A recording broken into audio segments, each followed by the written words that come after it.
لوگ اتنی سی بات کو نہیں سمجھتے، اور قرآن نے واضح طور پہ کہہ دیا وَابْتَغُوا إِلَيْهِ الْوَسِيلَةَ، اور سورہ بقرہ گھر جا کے کھولنا، آیت نمبر 99، 80 اور 9، 99 آیت پڑھنا۔ کفار نے، یہودیوں نے نبی پاک کی علامتیں پڑھ لی تھی تورات، زبور اور انجیل میں۔ اللہ کا قرآن کہتا ہے وَكَانُوا مِن قَبْلُ يَسْتَفْتِحُونَ عَلَى الَّذِينَ كَفَرُوا، فرمایا جب میرے نبی نہیں آئے تھے تو یہ یہودی میرے رسول کے وسیلے سے اللہ سے فتح مانگا کرتے تھے، اور جب یہ رسول کا وسیلہ دیتے تھے تو اللہ انہیں فتح عطا فرماتا تھا۔ امام حاکم نے مستدرک میں لکھا ہے، اور امام حاکم انہی شرطوں پر حدیثیں بیان کرتے ہیں جن شرطوں پر امام بخاری اور مسلم بیان کرتے ہیں۔ امام حاکم کہتے ہیں کہ نبی پاک صلی اللہ تعالی علیہ وآلہ وسلم کے وسیلے سے ہر چیز اللہ عطا کرتا ہے۔ جناب آدم علیہ السلام زمین پہ تشریف لائے تو 300 سال نگاہ اٹھا کے آسمان کی طرف نہیں دیکھا، شرم آتی ہے مجھ سے غلطی ہو گئی، اور پھر روتے رہے 300 سال۔ پھر اللہ فرماتے فَتَلَقَّى آدَمُ مِن رَبِّهِ کلمات، پھر اللہ نے جناب آدم کو کچھ کلمے سکھائے جس کی برکت سے توبہ قبول کی۔ وہ کلمے کیا تھے؟ امام حاکم فرماتے ہیں وہ کلمے یہ تھے کہ جناب آدم کے دل میں اللہ نے ایک دن بات ڈالی، خود بات ڈالی اللہ نے دل میں۔ حضرت آدم کہنے لگے اے اللہ، جب میں نے آنکھ کھول لی تھی تو جنت کے دروازے پہ میں نے لکھا ہوا دیکھا تھا لا الہ الا اللہ محمد الرسول اللہ صلی اللہ علیہ، جنت کے ہر پتے پر، درخت پر میں نے لکھا دیکھا تھا لا الہ الا اللہ محمد الرسول اللہ۔ تو جناب آدم کہنے لگے اے اللہ، وہ جو رسول جن کا نام تو نے جگہ جگہ لکھا ہے ان کے وسیلے سے ہی میری توبہ قبول فرما۔ عمر کے زمانے میں قحط پڑ گیا، بارش نہیں ہوتی، حالات بڑے دگرگوں ہیں، پریشانی ہے۔ لوگ سیدنا فاروق اعظم سے پوچھتے ہیں حضور اب کیا بنے گا؟ جو میں نے پہلے حدیث آپ کی خدمت میں عرض کی وہ ترمذی اور ابن ماجہ سے، ب جو حضرت عمر کی روایت عرض کر رہا ہوں یہ صحیح بخاری میں موجود ہے۔ حضرت عمر فاروق رضی اللہ تعالیٰ عنہ کا زمانہ مبارکہ، قلت آ گئی، قحط آ گیا، بارش شدید ہے، صحابہ پریشان ہے۔ جناب عمر فاروق رضی اللہ تعالیٰ عنہ سے کہتے ہیں حضور کرنا کیا ہے؟ حضرت عمر پہلے تو خاموش رہے، پھر حضور کے چچا جناب عباس کو بلایا، کوئی بات نہیں کی، جناب عباس کا بازو پکڑا اور کھلے میدان میں لے گئے۔ حضرت عمر دعا کرتے ہیں اور پوری امت کو دعا کا طریقہ بتلاتے ہیں۔ حضرت عمر کہتے ہیں اگر قبول کرانی ہے تو یہ طریقہ اختیار کرو، اگر اللہ کی بارگاہ میں دعاؤں کو مستجاب کرانا ہے تو یہ رنگ ہے جو امت مسلمہ کو میں سکھا رہا ہوں۔ حضرت عمر نے جناب سیدنا عباس رضی اللہ تعالیٰ عنہ کو کھڑا کیا سامنے اور دعا فرمائی اللہم انا نتوسل الیک بنبیک، اے اللہ ہم تیری بارگاہ میں تیرے نبی کے وسیلے سے دعا کرتے ہیں، فتسقینا، ہمیں بارش عطا فرما، ہمیں کس کے وسیلے سے؟ حضور، اور پھر کہا اللہم انا نتوسلک بام نبیک، اے اللہ ہم نے اپنے نبی کے چچا کے وسیلے سے بارش عطا فرما، اے اللہ ہمیں اپنے رسول کے چچا کے وسیلے سے، حضرت عباس کے وسیلے سے بارش دے۔ صحابہ کہتے ہیں جب ہم گئے تھے دعا مانگنے تو خشک سالی تھی، اور جب گھروں کو آ رہے تھے تو ہمارے کپڑے بارش سے بھیگ چکے تھے۔ اللہ نے بارش عطا کس کے وسیلے سے؟ حضرت عباس۔ اچھا یہ بات یہاں قابل غور ہے، حضرت عمر کے وسیلے سے بھی دعا ہو سکتی ہے، دعا سیدنا عمر فاروق کے وسیلے سے بھی، لیکن حضرت عمر رضی اللہ تعالیٰ عنہ نے نبی پاک کے چچا، چونکہ حضرت عباس جب آیا کرتے تھے تو حضور کھڑے ہو کے استقبال فرماتے تھے آپ کو دیکھتا ہوں تو مجھے اپنے والد کی یاد آتی۔ حضرت سیدنا عمر نے بتلایا کہ میں اس کو لے کے جا رہا ہوں جو نبی پاک کے زیادہ قریب ہے، جو حضور کے زیادہ قریب ہے، ان کے وسیلے سے دعا فرمائی۔ امت کو کیا درس دیا؟ فرمایا جو بھی حضور کے قریب ہو اس کے وسیلے سے دعا کرو، اللہ تمہیں آسانیاں نصیب فرمائے گا۔ اللہ اپنے نبی سے پیار بھی بڑا کرتا ہے اور اپنے نبی کی عزت بھی بڑی فرماتا ہے۔ نبی پاک سید عالم صلی اللہ علیہ وسلم کے وسیلے کا یہ حال تھا کہ صحابہ ہر کام کے لیے دروازہ رسول پہ پہنچ جاتے تھے، پیاس لگی تو حضور کے پاس، بھوک لگی تو نبی پاک کے پاس، حضرت ابو ہریرہ کو حافظہ چاہیے تو نبی پاک کے پاس، کسی کو اولاد کی ضرورت ہے تو وہ رسول پاک کے پاس، کسی کو طاقت کی ضرورت ہے تو وہ بھی نبی پاک کے پاس۔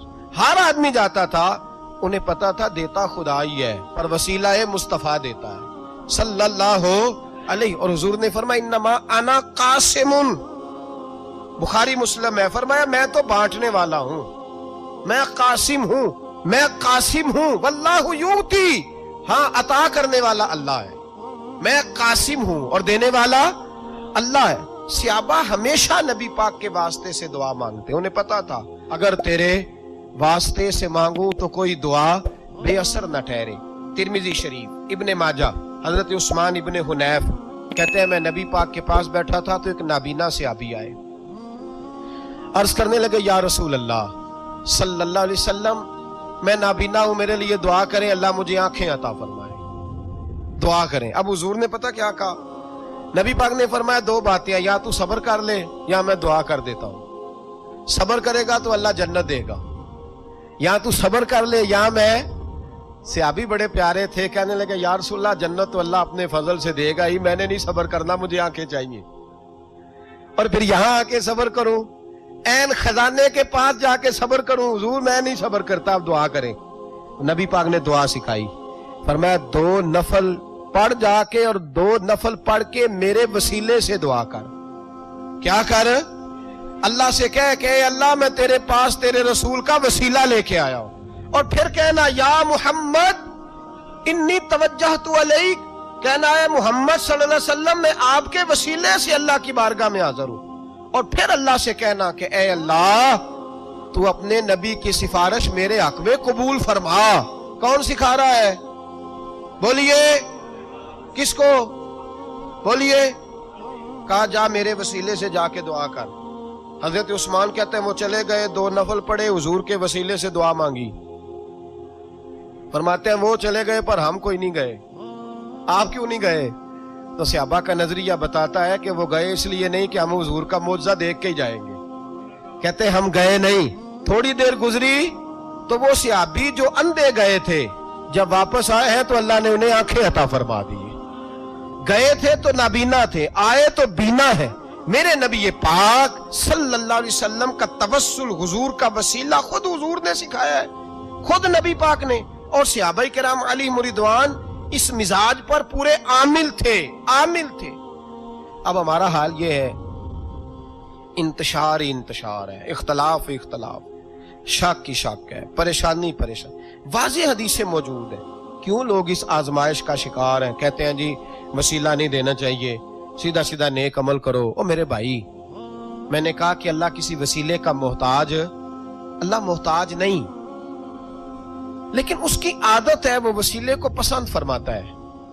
باریک بات مشکل ہوتی ہے لیکن موٹی بات تو سمجھ میں آنی چاہیے نا. کوئی شخص ایسا ہے جسے اللہ نے بغیر ماں باپ کے وسیلے کے پیدا کر دیا ہو, حالانکہ اللہ پیدا کرنے پہ قادر حضرت آدم کو کیا ہے نا, حضرت حوا کو, جناب عیسیٰ علیہ السلام کو بغیر باپ کے پیدا. لیکن یہ اس کی عادت, وہ جب پیدا کرتا ہے تو ماں باپ کے وسیلے سے پیدا کرتا ہے. پھر جب روزی دیتا ہے تو پھر بھی کسی نہ کسی, کیا اس نے حکم دے دیا؟ روزی کون دیتا ہے؟ تو اللہ کا یہ حکم ہے کہ کنڈی لگا کے اندر پنکھا چلا کے سوئے رہو, روزی پہنچ جائے گی. کہتا اٹھ, کوئی سبب پیدا کر, باہر نکل, محنت کر, وسیلہ بنا. جو آدمی کہتا ہے جی میں کپڑے سی بھی خود لیتا ہوں, استری بھی کر لیتا ہوں, دھو بھی لیتا ہوں, اس سے سوال یہ ہے کہ بنا بھی لیتے ہو. اس کا مطلب ہے اللہ نے بندوں کو بندوں کا محتاج, بندوں کے لیے بندوں کا وسیلہ اللہ نے رکھا ہے. ہماری یہ موٹی سی بات بھی عقل میں نہیں آتی, موٹی سی بات بھی. کہتا جی نہیں ڈائریکٹ, او خدا کے بندے تھوڑا غور کر, دیتا اللہ ہی ہے اور دے گا بھی اللہ ہی. لیکن جو ذرائع, جو وسیلے, جو سبب اللہ نے ہمارے لیے مقرر کیے ہیں, ہم اس سبب کا انکار کر سکتے؟ لوگ اتنی سی بات کو نہیں سمجھتے. اور قرآن نے واضح طور پہ کہہ دیا وَابْتَغُوا إِلَيْهِ الْوَسِيلَةَ. اور سورہ بقرہ گھر جا کے کھولنا, آیت نمبر 99, 80 اور 99 آیت پڑھنا. کفار نے, یہودیوں نے نبی پاک کی علامتیں پڑھ لی تھی تورات, زبور اور انجیل میں. اللہ کا قرآن کہتا ہے وَكَانُوا مِن قَبْلُ يَسْتَفْتِحُونَ عَلَى الَّذِينَ كَفَرُوا. فرمایا جب میرے نبی نہیں آئے تھے تو یہ یہودی میرے رسول کے وسیلے سے اللہ سے فتح مانگا کرتے تھے, اور جب یہ رسول کا وسیلہ دیتے تھے تو اللہ انہیں فتح عطا فرماتا تھا. امام حاکم نے مستدرک میں لکھا ہے, اور امام حاکم انہی شرطوں پر حدیثیں بیان کرتے ہیں جن شرطوں پر امام بخاری اور مسلم بیان کرتے ہیں. امام حاکم کہتے ہیں کہ نبی پاک صلی اللہ تعالی علیہ وآلہ وسلم کے وسیلے سے ہر چیز اللہ عطا کرتا ہے. جناب آدم علیہ السلام زمین پہ تشریف لائے تو 300 سال نگاہ اٹھا کے آسمان کی طرف نہیں دیکھا. شرم آتی ہے مجھ سے غلطی ہو گئی. اور پھر روتے رہے 300 سال. پھر اللہ فرماتے فَتَلَقَّى آدَمُ مِن رَبِّهِ کلمات. پھر اللہ نے جناب آدم کو کچھ کلمے سکھائے جس کی برکت سے توبہ قبول کی. وہ کلمے کیا تھے؟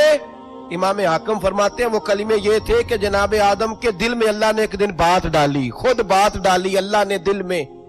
حضرت آدم کہنے لگے اے اللہ، جب میں نے آنکھ کھول لی تھی تو جنت کے دروازے پہ میں نے لکھا ہوا دیکھا تھا لا الہ الا اللہ محمد الرسول اللہ صلی اللہ علیہ. جنت کے ہر پتے پر، درخت پر میں نے لکھا دیکھا تھا لا الہ الا اللہ محمد الرسول اللہ. تو جناب آدم کہنے لگے اے اللہ، وہ جو رسول جن کا نام تو نے جگہ جگہ لکھا ہے ان کے وسیلے سے ہی میری توبہ قبول فرما. تو رب کریم نے فرمایا اچھا حبیب کی بات کرتے ہو، چلو آدم فتاب علیہ انہ هو التواب الرحیم. جا میں نے تیری توبہ قبول کی، میں ہوئی بڑا مہربان، میں ہوئی بڑی توبہ قبول کرنے والا. شیخ سعدی فرمایا کرتے تھے اگر تیرے باپ کی توبہ، جناب آدم کی توبہ مصطفیٰ کے وسیلے سے قبول ہوتی ہے، تو کیوں انکاری ہو گیا ہے؟ تو کیوں انکاری ہو گیا؟ کیوں نہیں حضور کا وسیلہ مانگتا؟ میرے نبی پاک سید عالم صلی اللہ تعالی علیہ. لوگ بڑی ڈھٹائی سے انکار کرتے ہیں، بڑی دلیری سے انکار کرتے ہیں. او خدا کے بندو، یہ وسیلہ تو بڑا ضروری ہے، یہ وسیلہ تو بڑا قیمتی ہے. میرے نبی پاک صلی اللہ تعالی علیہ وآلہ وسلم نے خود یہ وسیلہ سکھایا. صحابہ اس کے قائل تھے. حضرت عائشہ صدیقہ کے پاس لوگ آئے، آ کے عرض کیا اے اماں جی بارش نہیں ہوتی، قحط پڑ گیا ہے. اس بات کو نا ذرا دل کی گہرائیوں سے سننا. مسجد نبوی ہے، مسجد نبوی کے ساتھ ادھر دیکھیے گا ذرا، یہ مسجد ہے، مسجد کے ساتھ حضور کی قبر ہے، ساتھ حضرت عائشہ کا حجرہ ہے. پہلے حضرت عائشہ، پھر حضور کا روزہ، پھر آگے بولتے جائیے آگے کیا ہے. چاہیے تھا نا سیدھے مسجد جاتے. حضرت عائشہ کے پاس آئے، توجہ کرنا میری بات. کہ اماں جی بارش نہیں ہوتی، کیا کریں؟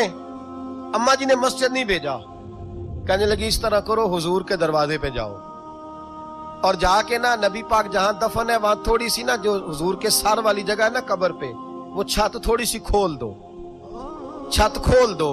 صحابہ کہتے ہم گئے جہاں حضور کی قبر انور تھی، حضور آرام فرماتے، سرانے والی سائڈ سے تھوڑی سی چھت کھولی، ابھی کھولی تھی اللہ نے فوراً بارش عطا فرما دی. فوراً کہتے ہیں جب بارش ہوئی تو ہم مسجد میں شکرانے کے نفل پڑھنے چلے گئے حضرت عائشہ کے وسیلے پہ، روضہ رسول پہ. اور روضہ رسول کے وسیلے سے اللہ کی یہ طریقہ تو ہمیں صحابہ سکھا رہے ہیں. با خدا خدا کا یہی ہے در، نہیں اور کوئی مفر مکر، جو وہاں سے ہو یہیں آ کے ہو، جو یہاں نہیں تو وہاں نہیں. صحابہ تو دروازے رسول پہ جا رہے ہیں، ایک بار نہیں بار بار جا رہے ہیں. تو اکڑ کے پھر رہا ہے، اکڑ کے پھر رہا ہے. بڑی ضروری ہے یہ بات کرنی، بڑی ضروری. اور یہ بات آپ کے لیے سیکھنی، ذرا غور کریں. شیطان کی غلطی کیا ہے پتہ ہے آپ کو؟ اللہ کو نہیں مانتا تھا. شیطان کی غلطی کیا تھی؟ بولے کس کو؟ ہے لا الہ الا اللہ کو نہیں مانتا تھا، اللہ کو نہیں مانتا تھا. نہیں تو انہیں پتہ ہی نہیں نا اس گل کا. یہاں لوگ معاذ اللہ تبارک و تعالی اللہ کا نام لے کے در رسول سے دور کر رہے ہیں. بہت بڑا دھوکہ ہے، بہت بڑی زیادتی ہے. امت کے دلوں پر خنجر چلتا ہے. اور میرا تو کلیجہ پھٹتا ہے جب میں ایسی تحریریں پڑھتا اور سن. یار تو کیا بیان کر رہا ہے؟ ڈر اللہ سے مرنا نہیں، نبی پاک کو منہ نہیں دکھانا، تو کیا کر رہا ہے؟ بتا نا شیطان کی غلطی کیا تھی. وہ تو صاف ستھری بات کر رہا تھا، یا اللہ ایک نہیں تو لاکھ سجدہ کرا میں تجھے کرتا ہوں. اللہ نے فرمایا ادھر آنا، میرے میرے میرے محبوب کو سجدہ کر. کہنے لگا نہیں کرتا. فرمایا فخرج فإنک رجیم، نکل جا تو لانتی ہے. جو حضرت آدم کو وسیلہ نہ مانے وہ لانتی ہے، اور جو روضہ رسول پہ کھڑا ہو کے کہے میں نبی کو وسیلہ نہیں مانتا، جو دروازے رسول پہ پہنچ کے کہے میں نبی پاک کو وسیلہ نہیں مانتا، جو مصطفیٰ کے وسیلہ ہونے کا انکار کرے. تو کہتا ہے کہ دنیا میں وسیلہ نہیں مانتا. اللہ تو قیامت کے دن بھی کہتا ہے جو مصطفیٰ کے پاس سے ہو کے آئیں گے میں بخش دوں گا. شفاعتی لأہل الکبائر من امتی، حضور فرماتے ہیں موٹے موٹے گناہگار آتے جائیں گے، کالی کملی کے نیچے چھپاتا جاؤں گا، جنت میں بھیجتا جاؤں گا. وہاں قیامت میں تیری معافی نہیں ہو رہی، تو یہاں نہیں مان رہا؟ بریلی کے امام فرماتے ہیں آج لے ان کی پناہ، آج مدد مانگ ان سے، کل نہ مانیں گے قیامت میں اگر۔ اور دیکھ تو کہتا ہے میری نمازیں، میرے روزے، میری زکاتیں، میرا جہاد کام آئے گا۔ سن، حضرت عبد الرحمن ابن عوف صحابہ میں سے تگڑا آدمی، اتنا بڑا شخص، اتنا بڑا آدمی کہ جس کے پیچھے میرے رسول نے نماز ادا فرمائی ہے، اتنا بڑا شخص، ہر جہاد میں سب سے پہلے، سب سے امیر تھے، صدقات خیرات بڑھ بڑھ کے دیتے تھے، ساری نیکیاں ہیں۔ ایک بی بی نبی پاک کے لیے قمیض بنا کے لائی، ایک حدیث یہ ہے، یہ بخاری مسلم ہے، ایک حدیث یہ ہے کہ چادر بنا کے لائی، چادر بنا کے لائی، بڑے اچھے نقار نکالے، دروازہ رسول پہ آئی، حضور میری قبول کر لے۔ نبی پاک نے چادر اوڑی، اگرچہ ان کا نام شارحین نے لکھا ہے، صحیح حدیث میں صرف ایک صحابی کے لفظ ہے۔ شارحین کہتے ہیں کہ وہ عبد الرحمن ابن عوف تھے، چلو یار کوئی اور بھی تھے تو صحابی تو تھے نا، صحابی سے زیادہ تو نیک عمل ہم نہیں نہ کر سکتے، وہ صحابی تھے یا حضرت عبد الرحمن ابن عوف تھے۔ آئے، آ کے کہنے لگے یا رسول اللہ بڑی پیاری لگ رہی ہے آپ کو چادر۔ حضور بنانے والے نے تو بڑی بنائی تھی، پر جب آپ پہ آئی ہے پھر تو نورون علی نور ہی ہو گئی ہے۔ حضور بڑی پیاری، کیا بات ہے، کیا بات ہے، مکھ چند بدر شاہ شانی ہے، متھے چمک دی لاٹ نورانی ہے، کالی زلف تے اکھ مستانی ہے، مخمور اکھی ہن مد بھریاں۔ سبحان اللہ، سبحان اللہ، سبحان اللہ، ما اجمل کا، ما اکمل کا۔ اور جو آخر میں بات کی وہ بڑی بڑی منفرد ہے، کتھے مہر علی تے کتھے تیری ثنا، مشتاق اکھی کتھے جاڑیاں۔ پھر کہنے لگے کوئی مثل نہ ڈھولن دی، تو چپ کر مہر علی ایتھے جا نہیں بولن دی، تو چپ کر مہر علی ایتھے جا نہیں، لم جاتی نظیر کا فی نظر مثلے، تو نشد پیدا جانا ایتھے جا نہیں بولن دی۔ جناب عبد الرحمن، حضور کیا بات ہے، والضحا واللیل اذا سجا، حبیب کیا بات ہے۔ حضور نے فرمایا تجھے اچھی لگ رہی ہے؟ کہا حضور بڑی اچھی لگ رہی ہے، قربان جاؤں، کون دیتا ہے دینے کو منہ چاہیے، دینے والا ہے سچا ہمارا نبی۔ حضور نے فوراً چادر اتاری، کہا عبد الرحمن لے لو، دے کے حضور چلے گئے۔ صحابہ گرد کٹھے ہوئے، محفل کا رنگ ہی بدل گیا۔ تھوڑی دیر پہلے مسکراہٹ تھی، ایک صحابی غصے سے بولے، کہنے لگے عبد الرحمن یار تو تگڑا بندہ ہے، تو چاہے تو ابھی باہر جا کے 100 چادر اس طرح کی خریدے، حضور تو کسی کی قبول ہی نہیں کرتے، بڑی مشکل سے کسی کی چیز لیتے ہیں، غریب کا خیال رکھتے ہیں۔ حضور نے قبول کر لی تھی تو عجیب آدمی ہے، تو نے مانگ لی، یہ خیال نہیں آیا؟ پہلے مسکراہٹیں تھیں جب حضور اور جناب عبد الرحمن، اب سنجیدگی آئی۔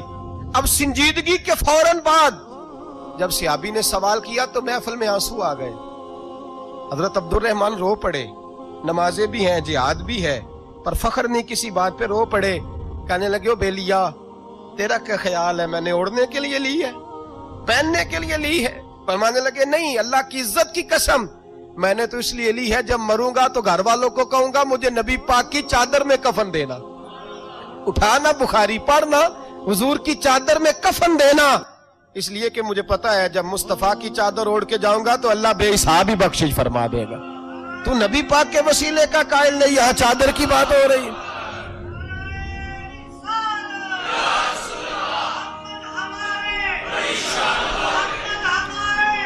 سنیے سنیے اور غور کیجئے، حضرت مولا علی شیر خدا رضی اللہ، ان کی اماں نے نا حضور سے بڑا پیار کیا۔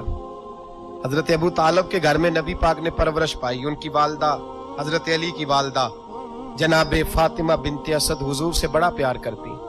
صحابہ کہتے ہیں اس دن حضور بڑا روئے جس دن حضرت فاطمہ نے مدینے میں انتقال فرمایا۔